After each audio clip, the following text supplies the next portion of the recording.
Board પલ્લી ગયું, પાણી વાળું થઈ ગયું. જો હા એમ પાછા નાખી એટલા બધા પણ.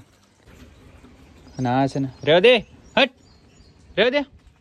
જો ઠેલી ભરી લીધી છે, ઠેલી ભરીને પાત્રા લઈ લીધા છે. આપણે ક્યાંક લેવા પાકું ને ખાઈ દેજો તો વાંધો નહીં. થોડોક એવો વરસાદ પડે ને તોય પાણી આવી ગયું. તો ઉતાળે અહીંયા બધે રોડે બોડે બધે. કેમ છો ફેમિલી? મજામાં છો ફેમિલી? તો welcome to my new blog ને ફરી એક નવા બ્લોગમાં તમારું બધાનું હાર્દિક સ્વાગત છે. અને બધાને રામ ડાયરાને. તો વાગી ગયા છે 10 અત્યારે, નીકળી ગયા છે દુકાને. પણ સવારમાં જો તો તડકો કેટલો બધો છે, બહુ તડકો છે. તો આપણા હાથમાં જો પાણીની બોટલ છે, પછી ચાવી છે, એક મોબાઈલ છે, બધું હાથમાં લઈને હવે થઈ છે આપણા દુકાને અહીંથી. અને 10 વાગ્યા છે પણ તડકાને તો વાંચ જવા દો. એમાં એવું છે વહેલા આવ્યો છે દુકાને, પણ અત્યારે પાછું ઘરનું મકાનનું કામ શરૂ છે ને, પાછું આજથી શરૂ થયું છે. તો બધા આવ્યા હતા, તો એ બધી વસ્તુ અંબાવા લેવા જવાની એવું બધું વાર લાગે એવું હતું. તો કાંઈ નહીં, હવે ઘરાકના પણ ફોન આવી ગયા છે, મોડું થઈ ગયું છે એટલે. તો પછી મળીએ થોડી વાર રહીને. તો બને રહેજો ખાસ કરીને આપણા બ્લોગમાં. 1 વાગી ગયો છે, જમવાનો ટાઈમ થયો છે, તો કોઈ નીકળી જઈએ હવે. આપણે જઈએ છીએ ઘરે જમવા માટે. તો હાલો ફટાફટ જઈ, ભૂખ લાગી ગઈ છે એટલા માટે વહેલા જઈએ છીએ, કારણ કે માથામાં તેલ નાખવું છે ને એટલે. મને પાછું યાદ આવી ગયું કે પાત્રા લેતો હતો એટલે. આને કહેવાય પાત્રા. જો આ પાત્રા છે. અને તમારે શું કહે કોને ખબર? અમારે તો આને પાત્રા કહે છે બધા.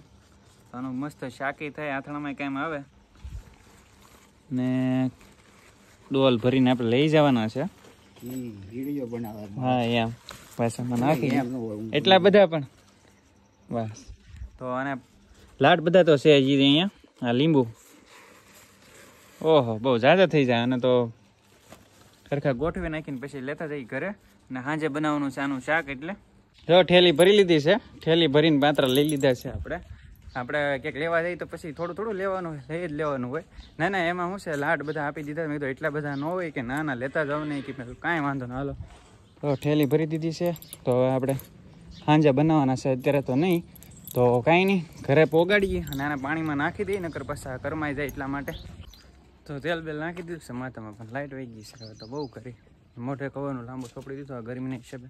ક્યાં ગયું? હાલે ગલ્લુ ક્યાં વહી ગયો આપણો ગલ્લુ? હા એવું પાડી ગયું. તો હાલે પાછળ જ હતું, લઈ લે. મારી જ વાટે હોય કે ક્યારે આવે એમ. ખાઈ જા પછી દુકાને વાહ હોય આવે. અહીંયા તો આવે પછી દુકાને હારો આવી જાય. બસ આમાં જો અહીં જો એકવાર. હા તું ખાઈ લે ભાઈ, તું ખાઈ લે ત્યાં હું ઉપર આંટો મારતો હોઉં. ખાતું પાછું વાહ આવ્યો મારે. હવે તું જા ખાઈ લે જા. મારે દુકાને જાઉં છું. તો જો આવ્યો તો માળી ફિટ કરે છે એટલે કેટલી પોગી. શું છે તારે? નીકળ્યા હવે જા. એને પછી મસ્તી કરવાનું મન થાય એટલે કાંઈ જાય નહીં. જો પાળી બાંધી દીધી છે, સોરી માળી લેન્ટર કહેવાય ને, લેન્ટર માળી આ બાજુની. કાલે તો પાછું અમા થાય છે, કોને ખબર, કાલે તો રજા રાખશે. અત્યારે બાંધી દીધી છે. આ એકની બાકી છે, એ હમણાં આગળ જમીન બાંધી દે. હારે અમે જમી લીધું છે, પણ એ ક્યાંક ગયા છે કંઈક પાટિયા લેવા. તો હું દુકાને તો પણ લાઇટ વહી ગઈ છે. જો કવરનું લાંબો ગરમી એવી થાય ને એટલે મોઢે સોપડી દઉં છું અને માથામાં તેલ નાખી દીધું છે એવું છે. ને હવે આપણે જઈએ છીએ દુકાને. તો ગાડી કંઈ છે નહીં આપણી પાસે, હાલીને જ જવાનું છે. કાલ રાતે પાણી એવું છે બહુ વરસાદનું. તો અત્યારે અહીંયા અમારી પાછળ જ છે ડેમ છે. તો અત્યારે અમને અહીંયા અવાજ આવે કે કેટલું પાણી એવું. મારી પહેલાં તો આગળ એવી ગયું, એને અમારે નથી લઈ જાઉં, એકલો જાઉં છું દુકાને. ગાડી આવી ગઈ છે તો ગાડી લઈને જ જવાય ને. સાવી લાવી ગયો તો હું પાછો ભૂલાઈ જાય સાવીમાં. અત્યારે ગાડી આવી ગઈ છે તો ગાડી લઈને દુકાન જઈએ. તો ઘરે ગયો તો લાઇટ આવી ગઈ છે. આજે પાછો કેટલો બધો વરસાદ પડી ગયો. તો રોજે બપોર થાય ને એટલે પછી શરૂઆત થઈ જાય. હવે હજી ઓલી બાજુમાં પડે છે. જો અહીંથી અહીંયા સુધી જો બધી બાજુમાં જો હજી વરસાદ તો પડે જ છે, બંધ જ નથી થયો. કેટલો બધો મતલબ આજે પાછો એ ધમધોકાર આવી ગયો અત્યારે.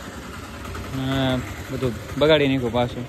કામ શરૂ હતું પણ હવે તો હું અત્યારે તો વરસાદ નતો યાદ કોઈ નો. હજી પાછો અંધારેલો છે પાછળ બહુ. તો આવ્યો તો ઘરે ચા કોફી પીવા. વરસાદ આંબી ગયો. અને અમારા વરસાદમાં તો નુકસાની કંઈ નહીં, પણ બગડી જાય ને એવું થાય. આખો વાયર છે ને બગડી ગયો, કેમ કે વરસાદનો પહેલો બોડિયું બધું બગડી ગયું છે. તો બોર્ડ પલ્લી ગયું, પાણી વાળું થઈ ગયું. જો અને આ છે ને રેવ દે આપણે પાછળ આવી જાય ને ખબર પડી જાય કે આવી ગયા એટલા માટે. હવે છત્રી તોડી નાખશે. હવે ચા કોફી પીને પછી નીકળો દુકાને. આગળ વરસાદ મને ન લાગતો હજી કંઈ બેન થાય તો આ અંદર તો છે જ તે, કદાચ આવશે પાછો એવું લાગે છે. થોડાક એવો વરસાદ પડે ને તોય પાણી આવી ગયું. ઉતાળે અહીંયા બધે રોડે બોડે બધે હાલોમાં અહીંથી બધું પાણી આમ જાય. જો અહીંયા પાછું કેટલું ભરાઈ ગયું, કેટલો બધો આવી ગયું. ઓલી બાજુ જો ને છે આમ સુધી જે આવે બધું પાણી આવી ગયું. કેટલું બધું લાગે. થોડોક એવો વરસાદ આવ્યો પણ જો અહીંયા સુધી આવી જાય. આમાંથી આ ખાડો આમનો નથી પીડ્યો કંઈ, એટલું બધું પાણી આવે. આખી નિયર ભરાઈ ગયેલી હોય ક્યારેક ક્યારેક. તો બહુ વરસાદ આવ્યો ને તો હવે આપણે જઈએ છીએ દુકાને. અત્યારે હવે મોટું બોડું ધોઈને જો અત્યારે વરસાદના પહેલાં હતા જેવા તેવા. હું આવ્યો તો છું ને દુકાનેથી, એટલે પછી પલ્લલું પલ્લી એમ હતું, એટલે પલ્લીને આવ્યા હતા. જવામાં પાણી મેં કીધું ને તમને, જો ખાઈડમાં આવી ગયું પાણી. થોડોક વરસાદ હતો ઉતાવળી જાય આવવા મળે એવું છે. જો અત્યારે વાગી ગયા હતા 7:30 ને જો આ ભાઈ કંઈક અમારા માટે કંઈક નાસ્તો લેવા હતા. અને શું કહેવાય કોને ખબર, હવે ટ્રાય કરીએ આપણે ને પછી જોઈએ કે શું કહેવાય. એમ તો કમેન્ટમાં તમે કહી દેજો કે શું કહેવાતું હશે એમ. જો ભાગ ખાતો તો આપણા મિત્ર મયુરભાઈ આવી ગયા છે. મયુરભાઈ જમીન વી આવ્યા એમ વહેલા વી આવ્યો તો હવે તો અત્યારે મોડું થઈ ગયું છે. કાં ચોકલેટ ખાવી ને, ખાઈને પછી મીઠું ખાવું મોટું કરવું પડે. આપું ને ભાઈ પછી ખાઈ લેજો ને બીજો આજે ખાઓ. આપણી પાસે સેજ લાટ રાખી છે આપણે બોક્સમાં. આમાં છોકરા આવે ને એના માટે. પછી ખાઈ જાઓ, પછી ખાઈ જાઓ. પાકું ને? ખાઈ જજો તો વાંધો નહીં. તો તમને ખબર જ પડી ગઈ કે આપણે બ્લોગ પૂરો કરવાનો છે, એટલા માટે એન્ડમાં આપણે એ જ લોકેશને આવી છીએ દર વખતે હનુમાન દાદાની પાસે. તો તમે પણ રોજ દર્શન કરી લો, બરોબર. આજે તો વહેલા જવું છે ઘરે. વહેલા તો જો કે કઈ જવાનો મેળ નથી આવતો, વહેલા કહું તમને, પણ તોય મોડું થઈ ગયું છે. કારણ કે આપણે પાત્રા લઈ ગયા હતા ને આગળ. જે મેન આપણો મુદ્દો હશે તો પાત્રનો હશે, તો પાત્રા ખાવાનું, પાત્રનું શાક બનાવેલું છે, એટલે જવું છે વહેલા. શાક બનવાનું હતું એમ. તો કઈ નહીં ફેમિલી, લાસ્ટ સુધી બનવા માટે તમારો આભાર. ને હવે આપણે ફરી એક નવા બ્લોગમાં કાલમાં મળીશું. તો આપણે ચેનલ પર ખાસ કરીને તો ચેનલને સબસ્ક્રાઈબ કરજો, બેલ આઇકનને પ્રેસ કરજો, વિડીયોને લાઈક કરજો, અને બધાને જય શ્રી રામ. ને મળીએ નેક્સ્ટ બ્લોગમાં. ને રામ રામ ડાયરાને.